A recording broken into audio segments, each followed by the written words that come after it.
What's up, ladies and gentlemen? Welcome back to YT Legends. Today, I hope you're ready for some entertainment. We are YouTube experts. Denver and I, we've got 1.6 million subscribers between the two of us, over 300 million views, which makes us, technically experts. I wouldn't go around saying, I'm a YouTube expert or anything like that. I'm such an expert, guys. It kind of goes without saying. I will call Denver an expert. He's an expert. And Denver will call me an expert. There we go. We'll call each other experts. There we go. And now we don't look like we're arrogant people. Anyway, so today we are YouTube experts reacting to another YouTube experts video. The YouTube expert we're going to be reacting to is Sean Cannell. He's been on YouTube for a number of years. Super awesome guy. He's a friend of mine, and so I don't feel bad reacting to his video. We're going to watch some of the tips that he has for how to get more views on YouTube. Now, before we get into the content, you guys, which is going to be phenomenal, we need you to hit that subscribe button, ring the bell, and leave comments throughout this video because we want to hear from you guys. TubeBuddy ad, you guys, click the link in the description below if you want 30 days for free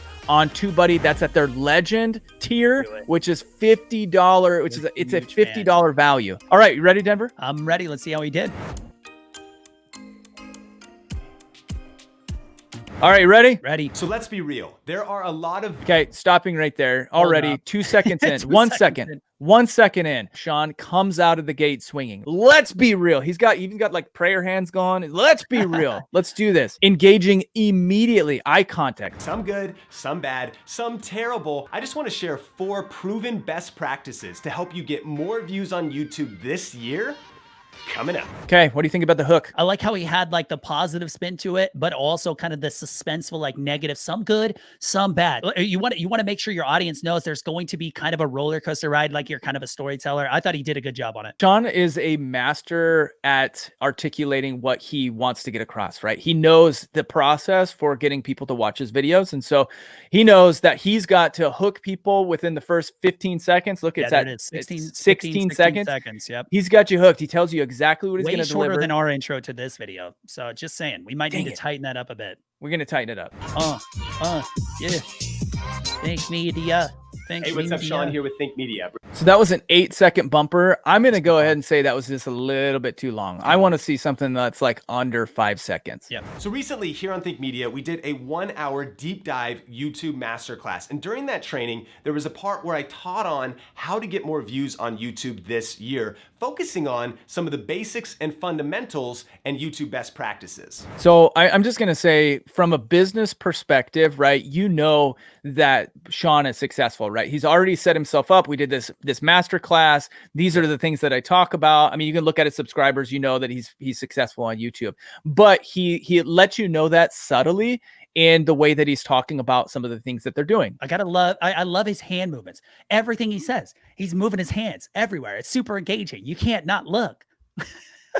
And while you may have heard of some of these strategies before, I'm reminded of the quote from Michael Jordan, one of the greatest athletes of all time, when he said, "Get the fundamentals down and the level of everything you do will rise." Anytime you can bring a source of authority into your videos over the top of you, it becomes less of Scott and I telling you guys what to do or something. Now we're bringing in Michael Jordan to tell you what you should be doing, right? I mean, how can you disagree with Michael Jordan, right? You can't. It's so deep. You just can't do it. So I really think to crush it on YouTube this year, it's important that we maybe relook at some of the basic best practices around YouTube and really ask ourselves, have we mastered them? Have we really perfected them? Or can we still grow in these areas? Dude, Sean's just so good, man.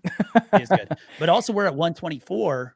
And we haven't even gotten into the value in the content yet. You have a lot of people that are coming to your videos that are like, okay, can we get into it? Can we get started, please? I even get comments on my videos like, man, why the long intros? And it's like, I know I'm trying to cut that down because otherwise people will leave. Yeah. The other cool thing with Sean that I really like is that he makes his content applicable to his audience. He's also making the content relevant to right now. He knows how to use that language to get his audience, to kind of suck his audience in and be like, okay, yeah, I do need to know this. So let's jump into the content right now, and I'll see you right after the video.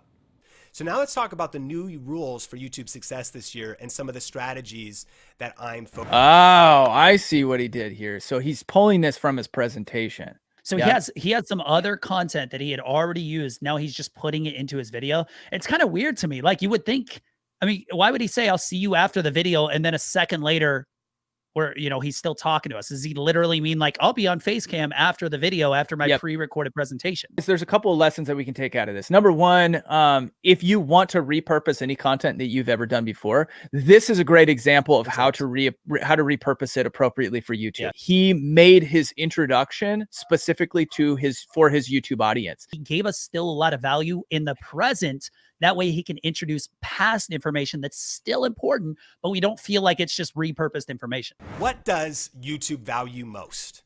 What does YouTube value most? If we want to crush it on YouTube, it's probably important to know what YouTube values most so that we can play by their rules so that we can win on the platform. So what does YouTube value most? Wait, Scott, what does YouTube value most? What does YouTube value most? Like we want to, we do that too, where you don't exactly know where your brain wants to go yet. So you say something like 4 or 5 times. This is why I heavily edit and script my videos. This is just something I do. I'm not as good as Sean about this, but even Sean gets hung up. What does YouTube value most? What does YouTube value most? A lot of times they think it's maybe subscribers. Like, oh, how many subscribers do you have? Or more than that, a lot of times they think it's views. Like, if I can get a lot of views, YouTube will reward me. But it's been known for some time now that on YouTube, minutes actually matter most. Sean is totally right about this. Subscribers do not matter at all. Subscribers are bragging rights. If I say I have 1 million subscribers, all that means is like, oh, cool, you made an accomplishment. It doesn't mean anything. Views are good too. Views are just a representation of how good, what Sean is saying, of how good your watch time is. So he started thinking, well, minutes though is like 10x more powerful than a view, because a view is like whatever. But if somebody watches an entire minute, think about that. A stranger doesn't know you. I just got to say, you know, at this point, like, I feel like his explanations are getting long and drawn out. I'm starting to tune it out. I looked over at the other screen on my monitors and like, I was like, oh shoot, that was the moment that I thought, oh, I can look away. Yeah. And that's when people will click the next video. So write this down: thumbnail, title, hook, content. Before anyone ever watches your video, they have to read your title. And usually before they read your title, they have to look at your thumbnail. So Sean is so right about this. Thumbnail and title are like 90% of the video. You have to look good on the outside of the can or outside of the building to be able to get people inside for them to even see what you have to offer, right? Thumbnail and title are everything. How can I make the most attention-grabbing thumbnail possible? And then knowing though, that like it starts with the thumbnail, but one mistake I see people make, they make their thumbnail even say the same words as their title. Yep, 100% agree, guys. Your title and thumbnail should not say the same thing. Make it say slightly different things. You only want a couple words on it. Say something else that can catch somebody's attention. Sometimes even not using words, letting your picture tell a story is even more captivating or more curiosity building than having words on your thumbnail. And if you do that correctly, you will win at thumbnails all the time. You will stop the scroll, earn the click, and your videos will take off. You want to take the first 5 to 10 seconds to, and sometimes I take maybe 20 minutes to actually think about, write, script the first 5 to 10 seconds of my videos because it matters that much. Yeah, he nailed it. A lot of people in your video will leave within the first 10 or 15 seconds. Every YouTuber knows this. So the more you can do at the beginning of your videos and keep them there before, as you lead them into the actual content of the video, they're going to stay longer. You want to craft the first 5 to 10 seconds of your video to tease and create interest for people to watch the whole video, and then think about how can I make the content itself engaging? How can I maybe make it half short and twice strong? All right, so I just want to stop here real quick because there's actually a formula that I use on tips videos in order to increase engagement and watch time, and that's called the 2-3-4-1 formula, where you give your second most important piece of content first, and then you go 3-4, and then you end with your first most important piece of content. People know what's coming up and they got to stick around for that best piece. So one of the things that we try to do is on YouTube videos that aren't like a masterclass like this, we try to actually make a slide like 80% of the screen and keep me on the screen like 20% to keep the eye contact going. And Sean's not only incorporating that into his thumbnails, most of the time, as you can see, human contact through the face is more powerful than anything, but now he's putting it in his videos too.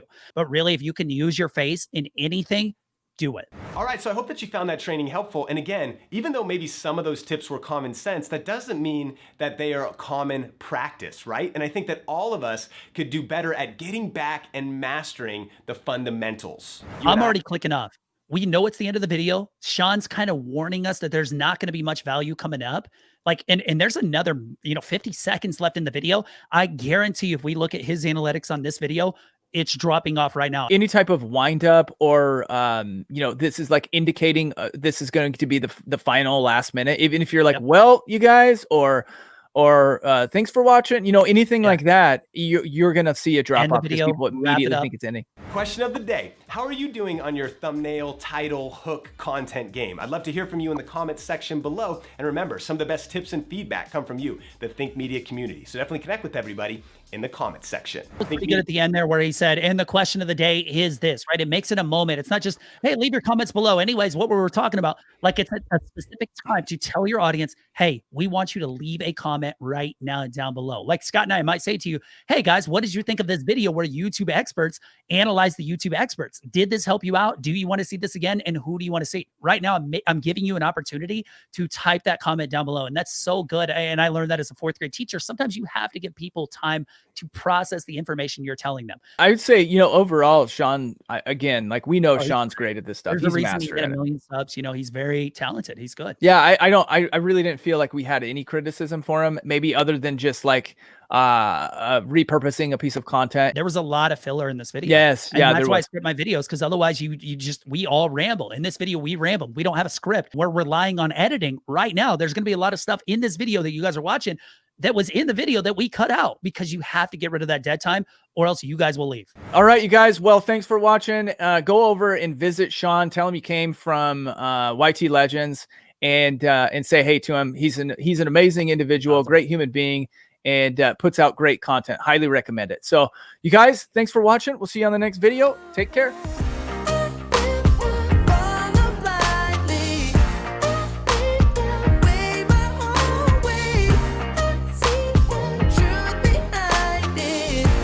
Am I the only one who's not giving up? I'm looking